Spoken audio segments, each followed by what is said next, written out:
Hello, നമസ്കാരം. മധുസൂദനൻ കുഞ്ഞമ്പിള്ളയാണ്. വീണ്ടും നിങ്ങളുടെ മുന്നിലെത്തിയിരിക്കുകയാണ്. ചിലപ്പോൾ ചിലവരെ നമുക്ക് തോന്നും ആ ഒരു പ്രത്യേകത. അങ്ങനെ പ്രത്യേകത എനിക്ക് സത്യനാഥ് ഗുജർ.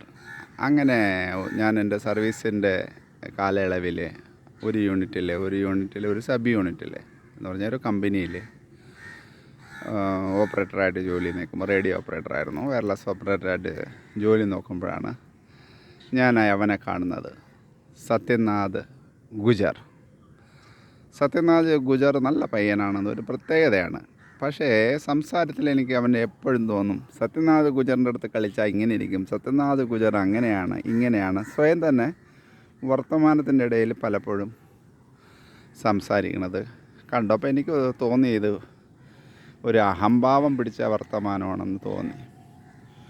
പക്ഷേ കുറച്ച് ദിവസങ്ങൾക്ക് ശേഷം അവൻ്റെ കാര്യങ്ങൾ അറിഞ്ഞപ്പോഴാണ് മനസ്സിലായത്, ഈ പയ്യൻ ഒരിക്കൽ ഡിസ്മിസ് ഫ്രം സർവീസായ പയ്യനാണ്. എന്താണ് കാരണമെന്നൊന്നും ഞാൻ കിണ്ടി ചോദിച്ചില്ല. ഡിസ്മിസ്സായി സർവീസിൽ പോയിട്ട് കേസ് പറഞ്ഞ് കോടതി കയറി കേസ് പറഞ്ഞ് തിരിച്ചു വന്ന പയ്യനാണ്. വീണ്ടും സർവീസിൽ കയറി. സ്വാഭാവികമായിട്ട് ഇതുപോലുള്ള അവസരത്തിലുള്ള ആൾക്കാർ വരുമ്പോഴത്തേക്ക് അവർക്ക് ഉള്ളിനകത്ത് ഒരു പ്രത്യേകത തോന്നും. എല്ലാത്തിനും കയറി എതിർക്കുക, എന്ത് പറഞ്ഞാലും ഒരു നിസ്സാരമായിട്ട് കാണുക. മറ്റുള്ളവർക്കൊക്കെ സർവീസിൽ ഒരു ചെറിയൊരു പേടി കാണും.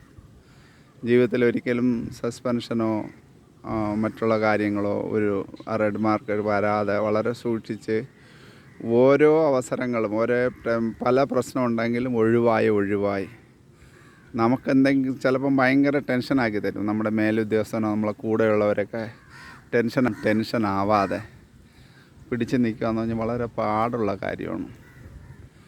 അങ്ങനെ ഈ എല്ലാ കാര്യത്തിലും ഇങ്ങനെ ഈ സത്യനാഥ് ഗുജർ ഇങ്ങനെ പറഞ്ഞുകൊണ്ടേയിരുന്നു. അങ്ങനെ ഒരു ദിവസം ഒരു പ്രാവശ്യം അയാൾ അവധിക്ക് പോയി.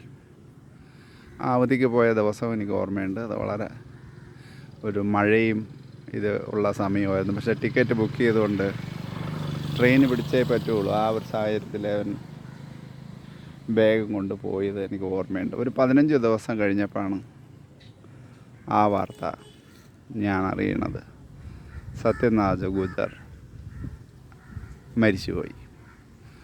വളരെ കണ്ടീഷനായി, വലിയ വിഷമമായി. നമുക്കിങ്ങനെ ഒരു മരണം, അത് എല്ലാവർക്കും പ്രശ്നമാണല്ലോ. മരിക്കുന്നതെന്ന് പറഞ്ഞാൽ കേൾക്കുമ്പോൾ പിന്നെ എത്ര മോശമായിരുന്നാലും അവൻ്റെ ഗുണഗണങ്ങളായിരിക്കും പൊതുവെ നമ്മൾ പറയുന്നത്. ഇങ്ങനെയൊക്കെ ആണെങ്കിലും സത്യനാഥ് ഗുജർ അങ്ങനെയായിരുന്നു ഇങ്ങനെയായിരുന്നു എന്നെല്ലാം പറഞ്ഞു. അപ്പം അതിൻ്റെ പേപ്പർ പണികളൊക്കെ ആയി. അപ്പം നിയറസ്റ്റ് ആയിട്ടുള്ള ഹെഡ് ക്വാർട്ടേഴ്സിൽ നിന്നാണ് അവൻ്റെ പെൻഷൻ പേപ്പറൊക്കെ ശരിയാക്കാൻ പോകുന്നത്. ആരെങ്കിലും എന്തെങ്കിലും സംഭവിച്ചാൽ, കേരളത്തിൽ എന്തെങ്കിലും സംഭവിച്ചാൽ കേരളത്തിനടുത്തുള്ള അവരെ അറിയിക്കും. അങ്ങനെയുള്ള സിസ്റ്റമാണ്. അല്ലാതെ അതേ യൂണിറ്റിൻ്റെ ആൾക്കാർ തന്നെ പോകണമെന്നില്ല. അവിടെ നിന്ന് പേപ്പറൊക്കെ ഫില്ല് ചെയ്ത് വരും പെൻഷൻ കാര്യങ്ങളൊക്കെ നോക്കാൻ. അങ്ങനെ സത്യനാഥ് ഗുജറിന് വേണ്ടി അപ്പോഴത്തെ DG സാഹിബിൻ്റെ കണ്ടോളൻസ് വിഷമം അറിയിച്ചുകൊണ്ടുള്ള മെസ്സേജുകളൊക്കെ അങ്ങ് പാസ് ചെയ്തു. അവൻ്റെ പെൻഷൻ ശരിയാക്കണമെന്നുള്ളതൊക്കെ നടക്കുകയാണ്. എൻ്റെ പരിപാടിയിൽ നടക്കുമ്പോഴത്തേക്കാണ് പെട്ടെന്ന് അത് അറിഞ്ഞത്. ഈ സത്യനാഥ് ഗുജറിൻ്റെ പേപ്പർ ശരിയാക്കാൻ വേണ്ടി അയാളെ വീട്ടിൽ പോയപ്പോഴാണ് ആ പുള്ളിക്ക് ഒന്നുമില്ല, പുള്ളിക്കൊരു ആക്സിഡൻറ്റ് സംഭവിച്ചു എന്നുള്ള സത്യമാണ്. ഒരു അപകടം സംഭവിച്ചു, പക്ഷേ അവൻ മരിച്ചെന്ന് പറഞ്ഞത് തെറ്റാണ്. അപ്പോൾ അവൻ്റെ വീട്ടുകാർ നിഷേധിക്കുകയാണ്. അവരാരും അങ്ങനെ ഒരു ടെലഗ്രാം അടിച്ചിട്ടില്ല.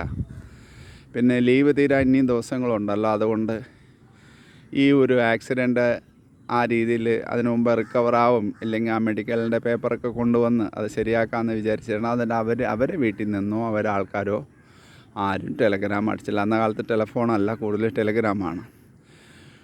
പക്ഷേ ഇങ്ങനെ ഒരു സംഭവം വന്നതോടുകൂടി തകർന്നു പോയി. കാരണം എല്ലാം പേപ്പർ ശരിയാക്കാൻ വേണ്ടി ആ DG വരെ റിപ്പോർട്ടുമായി. ഇനി അവൻ്റെ പേപ്പർ ശരിയാക്കാൻ പോയപ്പോൾ ആൾ ജീവിച്ചിരിപ്പുണ്ട്. അപ്പോൾ ഇതിൻ്റെ പുറകെ നടക്കണവർക്ക് ഇവൻ ചത്തങ്ങി മതി എന്നുള്ള ഒരു ചിന്ത വരും. കാരണം ഒരാളെ കാശിൻ്റെ കാര്യവും മറ്റുള്ള കാര്യവും പേപ്പർ വർക്കൊക്കെ ചെയ്ത് പോകുമ്പോഴത്തേക്ക് ഇല്ല, അയാൾ അവിടെ ജീവിച്ചിരിക്കുന്നു എന്നുള്ളൊരവസ്ഥ വല്ലാതായി. ചുരുക്കം പറഞ്ഞാൽ ഒരു 4-5 മാസം കഴിഞ്ഞിട്ടും അയാൾ കാലിലൊരു കെട്ടുമായിട്ട് ഒരു വടി എന്ന് പറഞ്ഞാൽ ഹോക്കി സ്റ്റിക്ക്, ഊന്നി അവൻ കമ്പനിയിലേക്ക് കടന്നു വന്നു. അതിനു മുമ്പേ അവൻ്റെ ശമ്പളമൊക്കെ നിന്നു. പിന്നെ രണ്ടാമത് തുടരാൻ വേണ്ടി പിന്നെ ഇതെങ്ങനെ ഉണ്ടായി എന്നുള്ള രീതിയിലൊരു എൻക്വയറി, അതാണല്ലോ ഡിപ്പാർട്ട്മെൻറ്റ് എൻക്വയറി. ഇപ്പോൾ മരിച്ചവർ മരിച്ചു, ബാക്കി ജീവിച്ചിരിപ്പിന് ഓരോ കാര്യം നൂലാമാലകളായി. എല്ലാവരെയും കുറേ പേരെ സ്റ്റേറ്റ്മെൻറ്റ് ഓഫീസറായിട്ട് ആരാണ് അത് സ്വീകരിച്ചത്, ടെലിഗ്രാം എവിടെ നിന്ന് വന്നു, എങ്ങനെ വന്നു, അതിൻ്റെ അന്വേഷണം, ആരാണ് എൻ്റെ കുറ്റവാളി, ആരെ കുഴപ്പമാണ്, എന്തുകൊണ്ട് അന്വേഷിച്ചില്ല, ഇങ്ങനൊരു സംഭവം ഉണ്ടായപ്പോഴത്തേക്ക് അവൻ്റെ വീട്ടിൽ ആരെ വിട്ടില്ല, അതെല്ലാം ഈ അടുത്തുള്ള യൂണിറ്റുകാർക്കൊക്കെ പണിയായി. അങ്ങനെ അവസാനം ആ പയ്യൻ പറയുമായിരുന്നു, എൻ്റെ ജോലി ശരിയായില്ലെങ്കിൽ ഞാൻ സത്യനാഥ് ഗുജർ ആരാണെന്ന് കാണിച്ചു കൊടുക്കും. ശരിയാ, അവൻ ആ എക്സ്പീരിയൻസ് ഉണ്ട്, ഫൈറ്റ് ചെയ്ത എക്സ്പീരിയൻസ് ഉണ്ട്. അതുകൊണ്ട് അവൻ പറയുന്നത് ശരിയാണ്. സത്യനാഥ് ഗുജർ എന്താണെന്നുള്ളത് കാണിച്ചു കൊടുക്കും. പിന്നെ ജോലിയൊക്കെ ശരിയായി. ബാക്കി അതിനുള്ള കുറച്ച് കാലങ്ങൾ പിടിച്ചു, ശമ്പളമൊക്കെ ഓക്കെ ആയി. എങ്കിലും അവൻ്റെ കാര്യം ഞാൻ ഈ സാഹചര്യത്തിൽ ഓർത്തു. നമസ്കാരം. മധുസൂദനൻ കുഞ്ഞൻപിള്ള.